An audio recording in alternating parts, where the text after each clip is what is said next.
Bonjour monsieur, bonjour mesdames. Je suis Kefri Dola. Je suis actuellement à Yaoundé. Nous sommes le 29, dimanche le 29 janvier 2023 plutôt. C'est vous parti. Je vous fais cette vidéo pour dire que je suis dans la clandestinité. Pourquoi? Ici au Cameroun. Pourquoi? Hier soir, vers 21h30, 22h, des hommes en civil, plusieurs hommes en civil, nous ont encerclés où j'étais pour m'enlever. Heureusement, au niveau de Carrefour, Yoda. Abala. Donc, je vous annonce donc que je suis rentré en clandestinité parce que 2 heures de temps avant,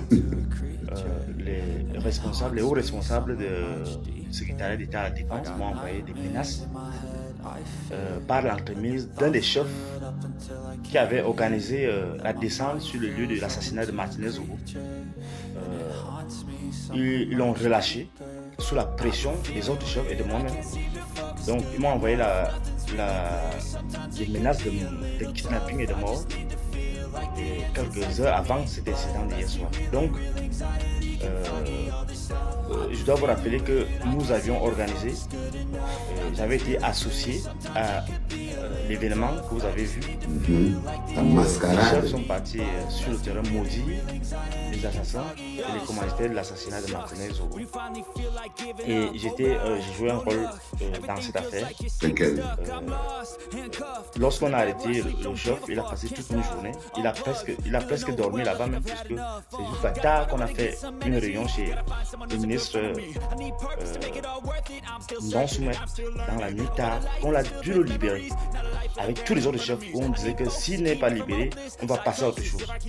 Donc, je dois rappeler que c'est Sa Majesté Essoa qui parlait et le neveu de Galax et toi, des petits, qui est le 7, des petits, à la défense. des petits. Donc, cette affaire m'a conduit à prendre mes responsabilités. Vous savez, quand des chefs t'associent quelque part et que vous décidez de faire quelque chose, vous ne pouvez pas vous rebiffer. Bonjour les enfants. Vous avez vu la vidéo de Fridolin Keno. Même sa tête seulement prouve que là où il est, il est dans tous les problèmes du monde. C'est-à-dire que même sa tête prouve seulement que dans la situation là où il est là, quand on voit sa tête, vous sentez qu'il est dans tous les problèmes du monde. Bienvenue à la clinique les enfants, bienvenue dans le 8 heures de la clinique les enfants et bienvenue dans ce pays, dans le pays d'un peuple qui n'a qu'un seul plan, voir ses enfants grandir dans la misère. Bienvenue dans le pays du peuple qui n'a qu'un seul plan, voir ses enfants grandir dans la misère. Alors vous voyez cette vidéo de Fridolin que vous l'avez déjà certainement croisée et tout. Je la regarde parce qu'en fait, j'ai vu le commentaire dans un groupe qui s'appelle Parle que Betty, donc c'est un groupe qui est fondamentalement Betty, où il disait que Fridolin a fini d'être manipulé par les enfants de normaux.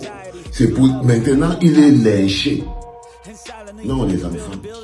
Fridolin est lynché parce que il a sali le corps et l'esprit de son frère Martinez pour se faire voir.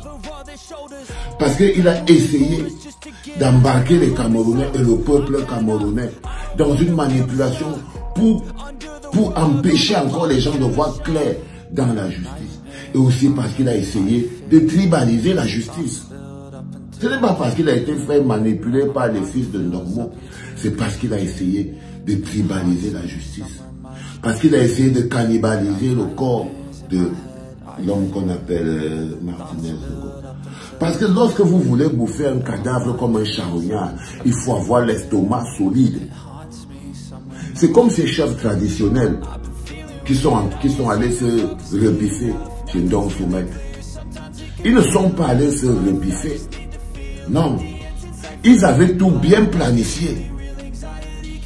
Ils avaient un plan bien précis pour démontrer aux gens et démobiliser. Parce que le mécanisme de démobilisation est clair. première chose, on vous mobilise. C'est-à-dire que la première apparence, c'est les chefs de village, ils sont sous le soleil. Même là, c'est une esbrouffe. Mais on veut croire quelque chose. Même là, c'est une esbrouffe. Vous avez vu la vidéo d'Égypte. Moi-même, j'ai eu honte quand j'ai regardé la vidéo d'Égypte. Quand j'ai dit que les gars sont sous le soleil, avec la poussière sur les pieds, avec tout ça, patati, patata, en train de faire le malin. Moi-même, j'ai fait encore, mais j'ai dit, Zogo, quel Zogo, toi, le père, ici. Parce que c'est logique ce que Zogo dit Égypte. Ils sont sous le soleil en train de faire des malins. Bon, maintenant, que ce soit un plan, ou qu'ils soient énervés, ou que pourquoi le fait que c'est qu'ils se soient retrouvés là. C'est qu'ils se soient retrouvés là, sous le soleil. Sous le soleil. J'y crois. Parfois, je pense qu'il faut beaucoup t'écouter. Voilà. Parce que c'est clair ce que tu étais en train de dire. C'est clair ce que tu étais en train de dire, Moula. Sous le soleil, donc, ce monsieur Fridolin, c'est lui qui tient la caméra.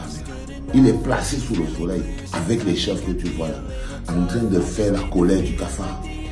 Ils sont en train de faire la colère du cafard. On va faire ceci.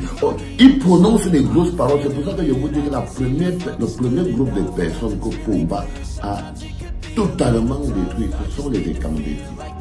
Il les a vidés de toute spiritualité. Il les a vidés de tout pouvoir traditionnel. Il les a vidés de tout contact avec la divinité parce qu'il est devenu la divinité des Ekambeti. Il est devenu Dieu. C'est lui le Dieu des Ekambeti. Ce n'est plus Dieu du ciel. C'est lui qui est devenu le Dieu des Ekambeti. Donc la première personne, le premier peuple que Pomba a mis dans la bouteille, a transformé en des envieux, aigris, jaloux, et les a fait croire qu'ils ont le pouvoir alors qu'ils n'ont rien, et ils sont devenus frustrés. C'est les Ekambeti. C'est les premières personnes. Ces premières cibles. Donc, le bonhomme est dans cette situation-là. Donc, il avait organisé donc, la démobilisation. Donc, la première chose, c'est de vous faire croire que quelque chose va se passer. Même moi, j'y ai cru. Ok? Moi, je ne suis pas né au village. Quand je vois les gens avec les oboum et tout, même moi, j'y ai cru. Maintenant, ça c'est la mobilisation. Maintenant, la démobilisation, c'est vous faire comprendre maintenant que quoi que vous fassiez, vous ne pouvez rien faire. Maintenant, le trajet part donc chez Dom Soumet. Tous les chefs là, il y a même un qui est le frère de Kalak, c'est Toga, le CED. Avec le pays là est devenu, avec le mélange de gens qu'il y a là-bas, Seigneur Dieu, il faut se lever à 8 heures pour regarder la clinique du 8 heures pour comprendre ce qui se passe dans ce pays-là. C'est-à-dire que les gars traversent donc, ils partent chez le bonhomme pour organiser la démobilisation. Parce que vous ramenez n'importe où au Cameroun, il y a toujours un mécanisme, c'est de vous faire comprendre que vous ne pouvez rien. Vous ne pouvez rien. Même les chefs sur qui vous comptez là, nous on les tient. Donc c'est pour démobiliser. C'est pour fatiguer la tête des gens qui réclament la justice. C'est pour nous faire croire qu'on ne peut pas obtenir la justice. Mais nous sommes le peuple. On va obtenir justice. Parce qu'eux, ils croient que nous monter les mises en scène comme tout ça, ça va nous démobiliser. Ça ne devrait pas nous démobiliser. Ça ne devrait pas nous démobiliser. Parce que tout ce que vous voyez là, la durée des enquêtes, les esbroufs, comme le type ici qui est en train de faire son malin là qu'on appelle Fridolin, tout ça, ça a pour objectif de démobiliser. Quand vous voyez les groupes de la Léquier, les Ekambeti, vous avez vu un qui a dit que c'est notre affaire. On est dans le cas où il y a eu un meurtre, que la justice s'est saisie, le gars est couché dans son canapé. Quand je vous dis aussi que les pires tribalistes, Ekambeti ne sont pas au Cameroun. C'est les rampants qui sont en Europe là. Ils sont pires. C'est-à-dire que je crois que la frustration qu'ils subissent là en Europe, là, les gars Ekambeti qui sont là en Europe, là, comme ils doivent donner un sens à leur vie. Parce que les gars, leur vie, ça n'a pas de sens. Métro, boulot, dodo, ça ne fait pas sens. Donc quand vous les voyez, les pires sont en Europe. Il n'y a rien au Cameroun. Je vous dis qu'en matière de tribalisme, il n'y a rien au Cameroun. Les pires, c'est ceux qui se vantent avec... Je ne sais même pas ce qu'ils ont là. Je ne sais pas dans quel cas. Mais le pire, c'est eux. Le pire, c'est eux. Tout cet objectif, c'est de dédramatiser. Parce qu'ils ont honte. La vérité, c'est que comment vous pouvez expliquer aux gens que vous mangez votre propre frère? Comment vous pouvez imaginer, vous pouvez expliquer aux gens que vous gargarisez de l'âme de votre propre frère. Vous avez mangé, comme on dit chez nous, vous avez mangé votre propre frère. Vous avez mangé votre propre frère, les gars. Et là, vous voulez même empêcher les voisins de pleurer. Vous mangez votre propre frère et vous voulez empêcher même les voisins de pleurer. Donc les gars organisent donc la démobilisation. Ils estiment que notre soif de justice peut s'arrêter sur ce genre de petites manipulations. Aujourd'hui, à cette heure-ci, on devait déjà avoir le nom du procureur qui s'occupe de ce dossier. Et il devait déjà être sécurisé, que donc il faut que le procureur fasse bien son travail. Mais leur objectif, c'est de nous démobiliser pour qu'on arrête de demander justice. Pour qu'on arrête de demander justice. Tous ces plans que vous voyez là, c'est parce qu'ils croient que nous, en tant que peuple, on n'a pas la capacité de demander la justice pour un des nôtres. Ils croient que nous, en tant que peuple, mais ils se trompent. Là où ils se trompent, c'est que le peuple camerounais a vécu plus que ça. Le peuple camerounais est sorti victorieux des bagarres plus intenses que celle-ci. Et le peuple sera toujours vainqueur. Ça, je peux vous le dire avec certitude. C'est que la victoire du peuple ne souffre de rien. Même ce peuple qui veut voir ses enfants grandir dans la misère aujourd'hui, va se mettre debout. Se mettra debout. Parce que la victoire du peuple ne souffre de rien. Et malheur à celui qui banalise la souffrance d'un peuple. Malheur à celui qui banalise la souffrance du peuple. Parce que tous ceux qui ont banalisé la souffrance du peuple l'ont regretté. Il est important pour nous, peuple camerounais, de savoir que cette histoire, gardez le cap, gardez le rythme dans le dossier Martinez est une... Garder le rythme dans le dossier de Martinez est une question d'honneur et de dignité. Garder le rythme dans la demande, dans la mobilisation pour la justice, pour Martinez, pour sa famille, pour ses enfants, pour les médias, pour la presse, est une question d'honneur et de dignité. Honneur, dignité et grandeur. Il est important que nous le comprenions, Et je vous promets que nous pouvons. Dans tous les pays du monde, il faut que le peuple donne sa réponse.